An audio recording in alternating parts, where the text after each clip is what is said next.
안녕하세요. 거친 힐링 18강입니다. 저는 머리가 무거울 때나 마음이 답답할 때는요, 짧은 동화를 읽으면 굉장히 마음이 편해지더라고요. 오늘은 인간성이 제로야라는 조금 삭막한 주제이지만 아름다운 동화로 시작을 해볼까 합니다. 맥스 루카도의 너는 특별하단다는 동화책이 있어요. 내용은 엘리라는 목수 아저씨가 만든 나무 사람들이 사는 마을 이야기인데요. 나무 사람들이 날마다 하는 일이요. 금빛 별표가 된 상자하고 잿빛 전표가 된 상자를 들고 마을 구석구석으로 돌아다녔대요. 그러면서 그 만나는 이들한테마다 서로 별표나 전표를 붙이면서 하루를 보냈다고 하네요. 겉모습이 아름답거나 재주가 있는 나무 사람에게는 빛나는 별표를 붙이고요. 그 반대의 나무 사람에게는 잿빛 전표를 붙였대요. 그 마을에 펀치넬로라는 나무 사람이 살았는데 늘 잿빛 전표만 받은 거예요.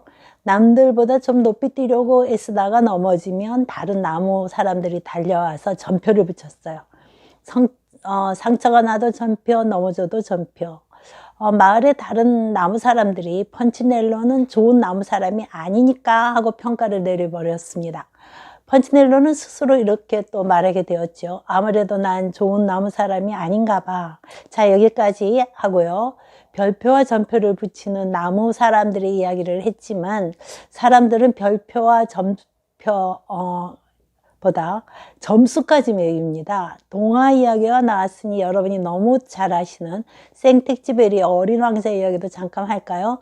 어린 왕자가 이런 말을 합니다.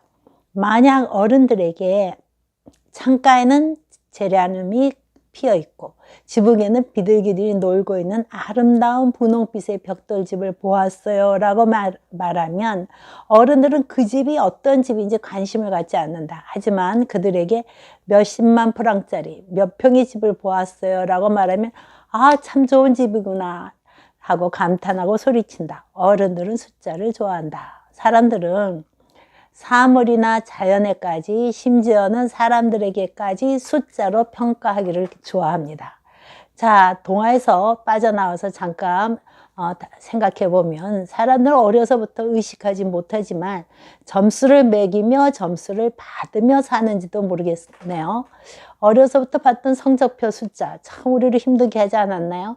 우리는 서로에게 나무 사람들처럼 별표나 전표로 평가를 하고 그 사람에게 이름을 붙이기도 하지요. 좋은 사람, 나쁜 사람, 인간성이 좋은 사람, 인간성이 제로인 사람 하면서 말이죠. 인간에게는 평가적 인지라는 것이 있어요. 자기의 기준에 따라서 남을 평가하고 더 나아가 자신을 평가까지 하는 거죠. 그리고 개인의 가치를 저울질하는 겁니다. 대부분 사람들이 행동이나 성취한 업적에 따라 점수를 매기죠. 그러나 심리학자들은요, 사람은 너무 복잡해서 단일한 범주 내에서 평가될 수 있는 것이 아니다. 인간들은 그만큼 복합성이 있기 때문에 평가할 수가 없다 이렇게 말합니다. 그리고 예화를 하나 드는데요. 여러분도 한번 생각해 보세요. 지금 여러 가지 종류의 과일을 담은 바구니가 놓여 있습니다. 바구니에 다가가서 먹음직하게 생긴 사과를 하나 꺼냅니다. 그리고 나서 익은 배, 오렌지, 잘 익은 바나나, 포도송이를 꺼냈는데 그것들 중에 어떤 것은 물렁물렁하고 어떤 것은 썩었어요. 과일 바구니를 그렇다면 어떻게 설명하시겠습니까? 그 과일 바구니는 우리를 평가하고 있는 그 사람이나 당신 자신을 나타냅니다. 자, 과일 바구니 속에 있는 다양한 종류의 과일들이 썩은 것이나 잘 익은 것은 우리의 성향과 같은 거죠. 단지 단순한 성향에 의해서만 자신을 평가하는 것은 좋지 않다는 거죠. 썩은 과일 한 조각을 포함하고 있다고 해서 과일 바구니 전체가 썩은 건 아니지 않습니까? 자, 어떻습니까? 우리 내면에는요, 장점과 단점으로조차 구별할 수 없는 복합적인 것이 있습니다. 내가 세운 기준 중 하나만 거슬려도 전체적으로 나쁜 점수를 매길 수는 없다는 거죠. 그럼에도 사람들은 과잉 일반화를 해버립니다. 과잉 일반화라는 것은요, 비합리적인 사고인데 만약 한 가지 경우가 옳다고 생각하면 조금이라도 비슷한 모든 경우에 적용될 수 있다고 믿는 겁니다. 자, 과일 바구니 속에 사과 하나가 썩었다면 그와 비슷한 바구니 속 과일들은 다 썩었다고 생각하는 거죠. 누군가의 행동 중에 한 가지를 잘못했다면 우리는 전표를 붙여버리는 거죠. 인지정서 행동치료의 창시자 앨리스는 사람의 가치는 내재적이어서 인간의 행동이나 성취한 업적으로부터 분리되어야 한다라고 말하죠. 우리는 행동이나 업적으로 사람을 평가하려고 합니다. 그런데 평가의 기준이란 것이 맞는가 이런 생각을 한번 해봐야 될 것 같습니다. 자, 여러분 이런 이야기 있어요. 어느 모임에서 새로운 사람이 왔어요. 외모도 그렇고 옷도 그렇고 말하는 것도 영 아닌 것 같습니다. 사람들은 그 사람에게 재빨리 좋지 않은 점수를 줘버립니다. 근데 그 사람이 잠시 자리를 비웠을 때 한 사람이 야, 저 사람 하버드 나왔어 라고 하면 모인 사람의 평가는 확 달라집니다. 어째 좀 다른 데가 있더라. 역시 하버드를 나와서 그런지 꾸미지 않아도 품위가 있어 보이더라니까 점수판에 A가 올라가기 시작하는 거죠. 전표가 별표로 바뀌는 순간이죠. 앨리스는 이에 대해서 단언히 주장했습니다. 인간은 평가받을 수 있는 존재가 아니다. 인간은 살아서 숨쉬는 것만으로도 독특하고 고유하며 존엄한 존재이기 때문에 그 자체로서 수용되어야 한다. 자, 여기서 논박의 논박을 잠깐 들어볼까요? 인간성이 재료야.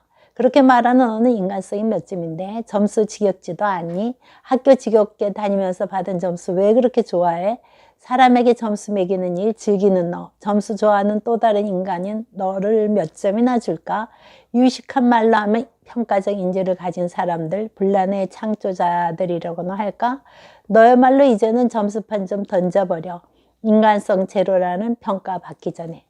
오늘 좀 논박이가 삐딱하지 않습니까? 전표를 많이 받으며 살았나 봅니다.